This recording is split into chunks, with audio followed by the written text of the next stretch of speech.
सकल हिंदू समाज रत्नागिरी यांच्या वतीने आज आपण इथे पत्रकार परिषद घेत आहोत। या पत्रकार परिषदेमध्ये उपस्थित सर्व गणेश आपला नवरात्रोत्सव चालू आहे। ती दुर्गा देवी आपल्याला चांगली शक्ती देवो, बुद्धी देवो, सत्यलिताना कुठे अडथळे असतील तर दूर करो अशी दुर्गा देवीची चरणी प्रार्थना करून आपण या पत्रकार परिषदेला सुरुवात करणार आहोत। आजचा जो महत्त्वाचा विषय आहे, आपण कुठे विषय तो सांगितलेला नव्हता, परंतु सगळ्यांच्या माहितीसाठी म्हणून मी सांगतो तुम्हाला। रत्नागिरीमध्ये उद्या सोमवार दिनांक 7 तारखेला 7/10 वक्फ बोर्डाचं ऑफिसचं उद्घाटन सोहळा होणार आहे। ह्या विषयाच्या अनुषंगाने आजची ही पत्रकार परिषद आहे। आपण वक्फ म्हणजे काय हे सगळ्या पत्रकार बंधू भगिनींना माहिती असेलच, परंतु एकंदरीत त्याचा जर आज हिंदू समाजावरती होत असलेला परिणाम बघितला तर तो प्रचंड भयंकर आहे। म्हणजे 3 नंबरची प्रॉपर्टी जी भारतामध्ये आहे, 8.5 लाख एकर जमीन ही भारतामध्ये वक्फ बोर्डाची प्रॉपर्टी आहे। रेल्वे आणि डिफेन्सच्या नंतर नंबर जर कोणाचा असेल तो वक्फ बोर्डाचा आहे। आणि अशा प्रकारचं हे सगळं चालू असताना देखील आपण महाराष्ट्राचा जर विचार केला तर महाराष्ट्रामध्ये 92,000 एकर जमीन महाराष्ट्रामध्ये आहे या वक्फ बोर्डाची, आणि 23,566 नोंदणीकृत मालमत्ता आहे। आणि प्रत्येक महाराष्ट्राच्या गावामध्ये ऑन एन ॲव्हरेज 2 एकर जमीन ही अगदी माहितीनुसार प्रत्येक गावामध्ये वक्फ बोर्डाची आहे। आता हे खरं तर तुम्हाला सांगायचं झालं तर 1995 साली हा कायदा तसा अंमलात आला, परंतु 1923 सालापासून इंग्रजांच्या पूर्वीपासून म्हणजे इंग्रज असताना भारतामध्ये हा वक्फ बोर्ड हा कायदा होता। त्याच्यामध्ये 3 ते 4 वेळा याच्यामध्ये अमेंडमेंट झाले, बदल झाले, परंतु 1995 सालापासून ह्या कायद्याला अमर्यादित असे अधिकार देण्यात आले। त्याच्या पलीकडे जाऊन तुम्हाला कधीतरी तत्कालीन पंतप्रधान मनमोहन सिंगांचं जर भाषण आठवत असेल तर बघा, त्यावेळी म्हणाले होते ह्या देशाच्या साधन संपत्तीवर पहिला अधिकार हा मुसलमानांचा आहे, असं त्यावेळी त्यांचं ते भाषण होतं। ते स्पीच मला चांगलं आठवतं। आणि त्याच्यानंतर 2013 साली सुद्धा ह्या कायद्यामध्ये अमेंडमेंट झाले, त्याच्यावरती तर प्रचंड प्रमाणात अधिकार या मुसलमानांना दिले गेले।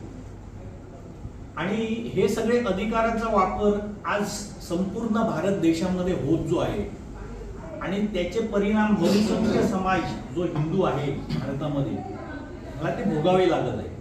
म्हणजे एखाद्या समाजाचं चांगलं करत असताना दुसऱ्या समाजावरती अन्याय होता कामा नये, हे शासकीय धोरण असलं पाहिजे, परंतु असं काही दिसत नाहीये। आणि हे सगळं होत असताना आज रत्नागिरी सारख्या सुसंस्कृत शहरामध्ये म्हणजे सामाजिक न्याय भवन जे आहे इथे कुवारबावला, तिथे या वक्फ बोर्डाचं ऑफिसचं उद्घाटन होतोय। आणि सकल हिंदू समाज रत्नागिरी ह्या घटनेचा, होणाऱ्या घटनेचा जनरली आपण घटना घडल्याच्या नंतर निषेध व्यक्त करतो, परंतु सकल हिंदू समाज रत्नागिरीचा या घटनेचा, होणाऱ्या उद्घाटनाचा जाहीर निषेध आम्ही या पत्रकार परिषदेच्या माध्यमातून करत आहोत। कारण रत्नागिरीमध्ये सुद्धा अशा घटना आहेत।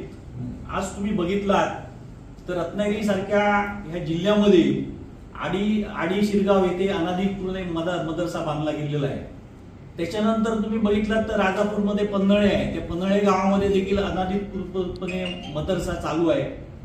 आज शासकीय वाचनालय इथे अनाधिकृतपणे जी काही मजार आहे, हे सुद्धा एक लँड जिहादचाच प्रकार आहे। वक्फ बोर्ड म्हणजे बाकी काही नसून लँड जिहाद आहे। सगळी ही जमीन आपल्या ताब्यात घेणे, इस्लामिक राष्ट्र करणे हे त्यांचा उदात्त हेतू आहे। आणि त्याचं जर खतपाणी आणि त्याचे जर धागेदोरे रत्नागिरी सारख्या शहरामध्ये होत असतील तर त्याचा आमचं एक राष्ट्रीय कर्तव्य म्हणून सकल हिंदू समाज ह्या घटनेचा जाहीर निषेध आम्ही व्यक्त करतोय। आणि अशा प्रकारच्या घटना घडत असतील तर हिंदू समाजाने शांत बसायचं का, हा प्रश्न आहे। तर हिंदू समाज रत्नागिरीतला जागृत आहे, जागृत होत आहे। ह्याच्यापूर्वी देखील रत्नागिरीमध्ये अनेक प्रकारच्या हिंदू धर्मीयांवरती घाला घालणाऱ्या घटना झालेल्या आहेत। वक्फ बोर्ड ऑफिस कोणी आणलं, काय आणलं, आम्हाला याच्याशी काही कन्सर्न नाहीये, परंतु ते वक्फ बोर्ड ऑफिस काही दिवसात जर आम्ही तसं उद्या निवेदन आम्ही कलेक्टरना देणार आहोत, एसपीना देणार आहोत की वक्फ बोर्ड कार्यालय आम्हाला रत्नागिरीला सकल हिंदू समाजाला नको आहे, कारण त्याचे भविष्यात होणारे परिणाम खरं तर 1995 साली हा पार्लमेंट जिहाद झालेला आहे आपल्या लक्षात येत नाही अशा प्रकारचा हा देखील एक जिहादच आहे. वक्फ बोर्ड हा एक जिहाद आहे आणि ह्या बहुसंख्य हिंदू समाजावरती अशा प्रकारच्या जिहादच्या माध्यमातून जर अन्याय आणि अत्याचार करत असेल कुठलंही प्रशासन शासन तर सकल हिंदू समाज रत्नागिरीला सहन करणार नाही आणि त्याला आपण तीव्र विरोध करणार आहोत. उद्या आम्ही कलेक्टरला आणि एसपींना पत्र देणार आहोत. त्याच्यामध्ये उल्लेख केलेला आहे की हे वक्फ बोर्ड कार्यालय इथे होऊ नये.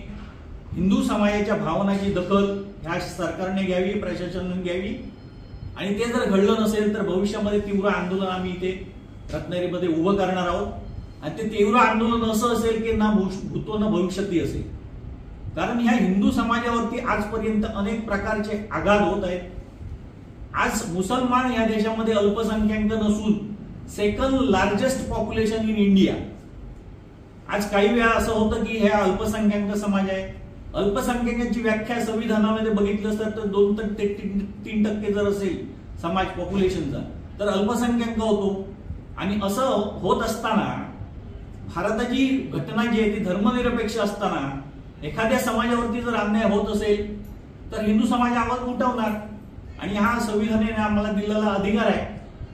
त्यामुळे ह्या घटनेचा आम्ही जाहीर निषेध करतोय. नाही, आता आमच्याकडे जो डाटा आहे तो मी तुम्हाला सांगतो. मौजे शिरगावमध्ये आडीमध्ये एक दर्गा आहे. तो देखील हिंदूंच्या जागा म्हणजे आमची माहिती अशी आहे की हिंदूंच्या जागा आहेत त्या अनाधिकृतपणे बळकावल्या आल्या आहेत. रत्नदुर्ग किल्ल्यावरती हा पुरातत्व विभागाकडे आहे आणि असताना देखील ते रेखांकन जे केलं गेलं आहे ते अनाधिकृतपणे केलेलं आहे. तिथे देखील जागा बळकवण्याचा प्रयत्न चालू आहे. राजापूर पन्हाळ्यामध्ये मी तुम्हाला बोललोच. ओसवाल नगर मध्ये देखील तिथे अनाधिकृतपणे तिथे नमाज पठणाचा कार्यक्रम होतो.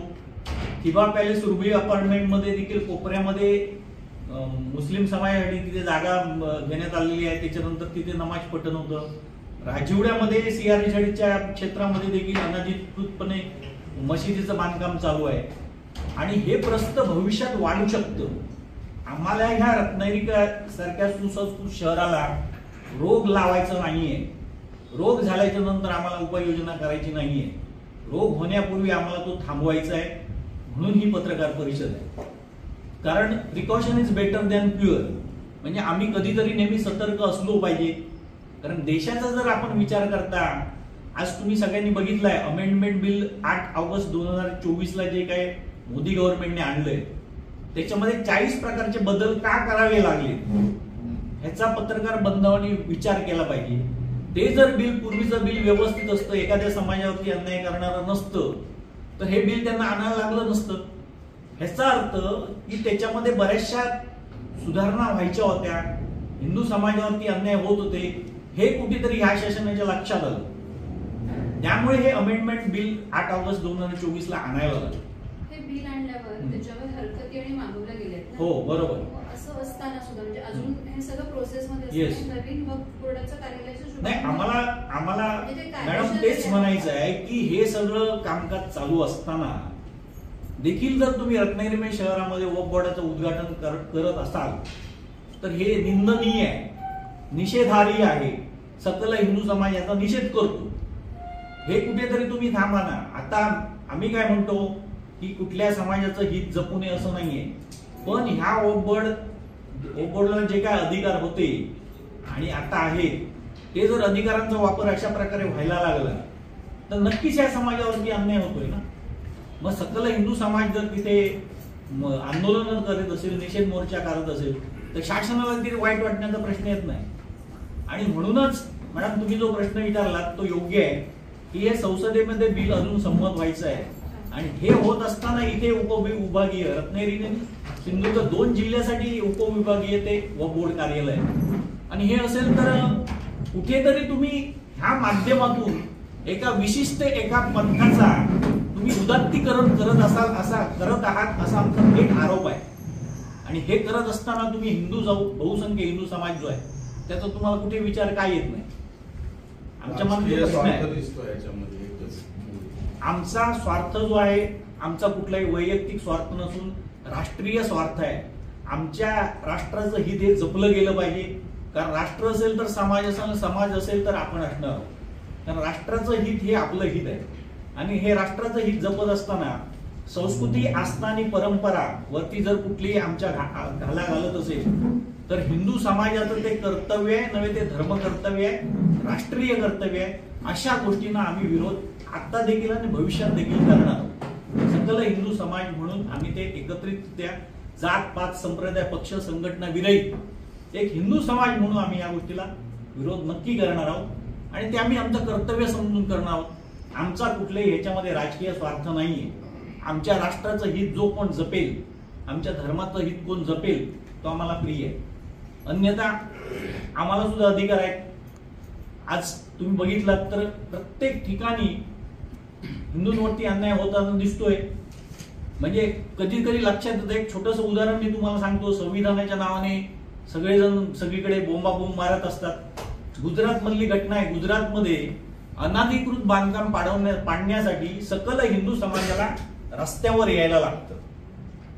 म्हणजे सकल हिंदू समाज म्हणतो की अनाधिकृत बांधकाम पाडा, परंतु धारावी सारख्या ठिकाणी अनाधिकृत बांधकाम थांबवण्यासाठी मुस्लिम समाज एकत्र येतो आणि तिथे प्रशासनाला पाठी जायला लागतं.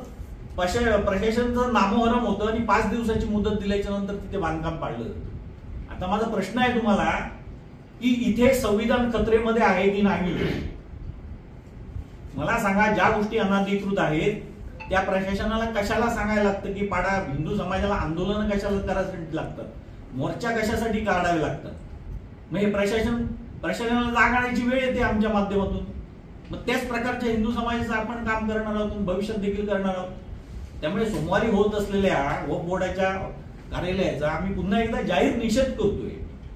घटना घडल्याच्या नंतर, घटना घडण्याच्या पूर्वीच आम्ही निषेध व्यक्त करतोय. त्याची प्रशासनाने नोंद घ्यावी. आता हिंदूंच्या भावना तीव्र आहेत. हिंदू समाज याच्या पुढे रत्नागिरीमध्ये आमच्या समाजावरती कोणीही, कोणतंही प्रशासन, कोणतीही राजकीय पुढारी कोणी असू दे, अन्याय करत असेल तर संविधानिक मार्गातून त्याचा विरोध हा निश्चितपणे केला जाईल आणि तो आम्हाला घटनेने अधिकार दिलेला आहे.